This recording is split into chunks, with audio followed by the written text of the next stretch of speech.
I've been fascinated with the chakra system from a psychological point of view since about 2006.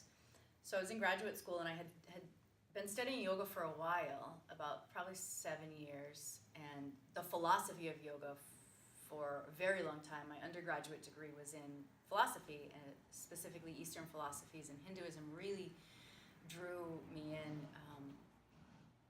The all-encompassing wholeness of the practice and tradition felt really at home to me, so I was pursuing that. And my mother said I should try yoga. She was actually coming here at All That Matters. This is 20-something years ago. And I said, Mom, it's a fad. Madonna's doing it.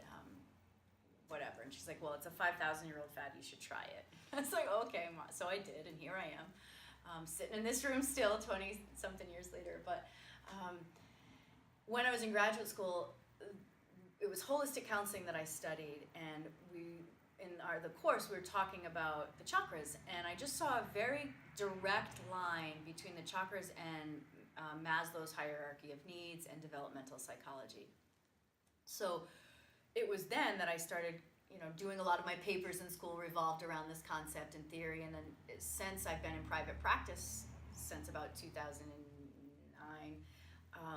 I've been cultivating this curiosity, and it's going into a book project now. It influences my teacher training and everything that I do. But the chakras are so they're psychosomatic processing and assimilating centers that are in the body.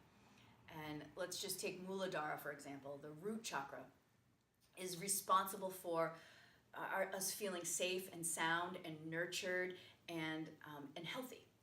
Those 4 components are represented in the chakra in its yantra, or its geometrical design, which is the foundation of it's a square. So those 4 pillars, if any one of those pillars is lifted up or broken down or cracked, the rest of the system has to compensate to accommodate for that missing or lacking need. And now Maslow says we function at the level of our lowest unmet need. So this started this cascade of inquiry for me. What behaviors and needs are kind of incongruent. So a need motivates a behavior. If I have a certain behavior that isn't congruent with that need, it's going to show up as something that's out of balance. For example, the simplest way to put it is when I'm hungry, that's a need, so I eat. However, there's often times that I eat and it's not because I'm hungry. Right? So there's an incongruency between the need and the behavior. So to connect those dots, you may go way back or it may be very obvious, but this chakra, this psychosomatic processing and assimilating center, kind of holds all this information. It catalogs and it files. It's like the cloud, but in our body. And it keeps track of all of our experiences and creates a strategy or a coping mechanism, which is what the psyche is also doing, so that when the need arises, we have a strategy in place. Well, often these strategies, coping skills, are very outdated, meaning when I was 7 years old, I may have come up against something that I wasn't ready to deal with, so I put in a strategy, a coping skill that helped me get through that thing. Well, 30 years later, I'm using that same exact skill or strategy when it's really outdated and there's a lot more effective behaviors that I could be using. Limiting beliefs, things that are making us not evolve to our highest potential. These are also encapsulated in the chakras. So if we can get in there and kind of figure out how these patterns and these behaviors are manifesting in daily life, what is the unmet need that's provoking them, then we can start to kind of bring ourselves back to balance, little bits at a time. So as we develop through, I've associated ages with the developmental time in our life. 0 to 6 or 7 is with Mooladhara Chakra. There's root and basic needs that have to be met at that point. If those needs aren't met, our psyche figures out a way to meet the need. And again, there's the little bit of the fracture in the need, behavior, strategy. Second chakra, Svadhisthana Chakra, is ages 7-ish to about 14. This correlates to our reproductive center. Sva in Svadhisthana means self. Our true nature, our self, is to create. That's literally what we're built for from a survival instinct perspective. So our true nature is to create and to express ourselves. Second chakra, Imbalances. Think of that age, that time frame in your life. it's usually when we first are shamed, we first experience shame, or someone telling us that who we are isn't who we should be, or we should hide that aspect of ourselves, or we should be more this or not that. So it's very confusing as we're trying to individuate and leave our family, our nuclear family, and go out into the world and compare and contrast and look for where we fit in or where we belong.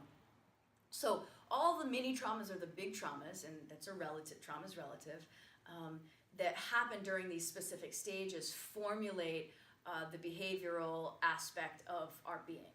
And when we are in fight, flight, freeze, reactionary time, we tend to use older tools, more primal, primitive tools, survival skills, versus our most highly evolved communication skills that we've been studying or working on. So these memories that lie dormant in our chakras that come out when we need them, if we can kind of put our finger on those, figure out what they might be, and just start to acknowledge them, work with them, shift them a little bit, massage them almost, coax them out, and give them a sense of what they needed in the first place, that feeling of safety, stability, or self-expression, or a sense of self. As we go up the chakras, the needs get more highly evolved, and then they move beyond Maslow's theory, but out into the collective consciousness and beyond, out through Sahasrara Chakra.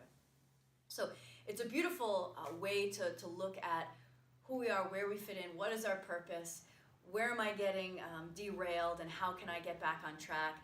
But then also what I've learned in my private practice with clients over the years is that they'll almost always, there's a physical correlation to the chakra that's out of balance. So they'll either touch their throat, their heart, their belly, their get into kind of a shape that's very guarded or protected that would kind of summon a Mooladhara response.